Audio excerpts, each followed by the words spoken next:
if I open my can of worms and maggots on Wike, but I'm waiting for him. His territory that he's trying to practice is my own primary constituency, and I'm waiting for him. Wike is a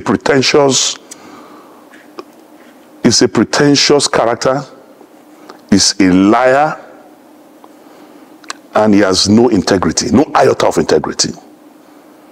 Wike was calling me when Atiku Abubakar was to announce his running mates. I have records and I've printed it out and I'm waiting for him. He called me 19 times in 2 hours, begging us to convince Atiku Abubakar to make him the vice presidential candidate. So when I see him lying on TV, because of the south of this country, because of southern Nigeria, the reason of moves to south, you that were lobbying us and begging us, promising us heaven and earth to convince Atiku Abubakar to make you vice presidential candidate, to the extent that he was at the airport. I have a video. He spent hours in the airport waiting for me to call him to say, Atiku, I've picked you as a... He was at the airport here, waiting, calling me.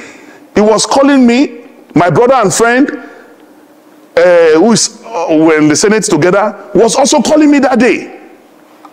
I have witnesses. I even gave the phone to Abdul Ningi to speak with him. I gave the phone to Senator Zameri to speak with him. He was begging all of us, promising heaven and earth. Atiku should announce him.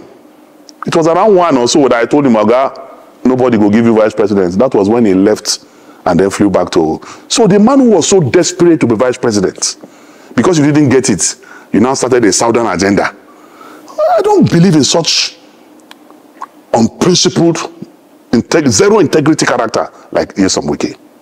The man, Wike was the one who brought Ayu. Wike was the one who sponsored Ayu.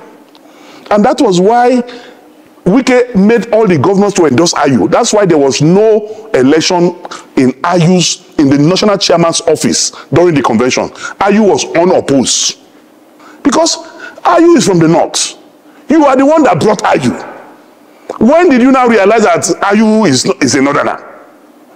But he was doing that time to satisfy his own selfish ambition of becoming the presidential candidate from the south. So he doesn't want the chairmanship at that time to go to the south so that it will not affect his ambition of becoming president from the south. So he pushed the chairmanship to the north and thinking he would be able to bribe Ayu to produce him as the presidential candidate. When Ayu refused to do the wrong thing, then Ayu became an enemy. Is it not the same Wike that removed his brother, his mentor, Prince Uche Secondus, as the national chairman of the party? If you love the South so much, why did you remove a southerner to bring a northerner? Today you are saying chairmanship must go to the South. Was the chairmanship not in the South? Was it not you, Wike, who went to court, who did everything, expelled him from his ward? So a character who is not stable like that, who is influenced by alcohol and other things I don't know, should not be taken seriously. If somebody like Yaya Bello and Wike can become governor, then you are saying the intellectually mobile fine boy Dino cannot be governor. How? Me and Wike, we are poles apart. Poles apart in everything, every ramification. I'm not his mate. He can only be older than me. I'm not proud of him as a governor.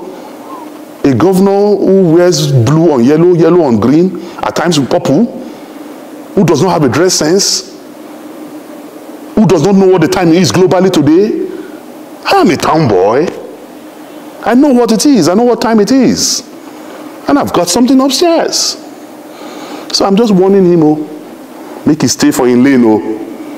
If you do gra, don't they talk to people, then they do. If you do gra, come my own side. Me, I go grind them. I go do skit for them. I go sing for them. I go release album for them. On daily basis, so river people can continue to serve Oluwa Wike, but Kogi people will never serve Oluwa Wike. We will never serve any God. And he has forgotten that God is the supreme controller of the universe. God is the one who gives power.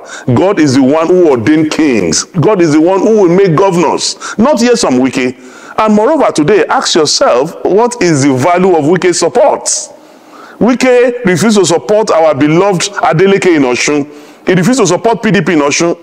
Yet Adeleke emerged as the governor of Osun State. He supported Sunday Onu in Cross River, spent money, bought vehicles, did everything. But Sunday lost in Cross River.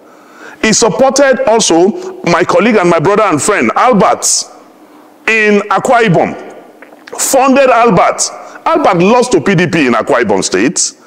He funded his former G5, I think it's G1 now because it's only, he funded Otom, funded the governor of Enugu, funded the governor of Abia. The three of them lost just senatorial districts. So you now ask yourself, what is the value of Wike's support to an election when everybody has supported lost? When Odili was governor, when Amechi was governor, Rivers State was churning out 1 million votes. But shamefully, everything Wike brought in the last election for the party he supported in Rivers State was 200 and something thousand votes. That's to tell you the law of diminishing return. That is after rigging, after malicious practices, after introduction of violence, he could only bring 200 and something thousand votes for this preferred party. A man who has done anti-party, a man will be accusing somebody of changing list, a man who is known for breaking the law. He cannot. My only advice for Nyesom Wike, and I'm doing this from a Christian perspective as a child of God, because we need to educate people who are not normal. We need to pray for them, we need to counsel them, we need to advise them. And as a counselor in the celestial realm, my advice for Wike is that when you drink, don't talk. When you talk, don't drink. That will help him a lot to come out of all these malicious practices.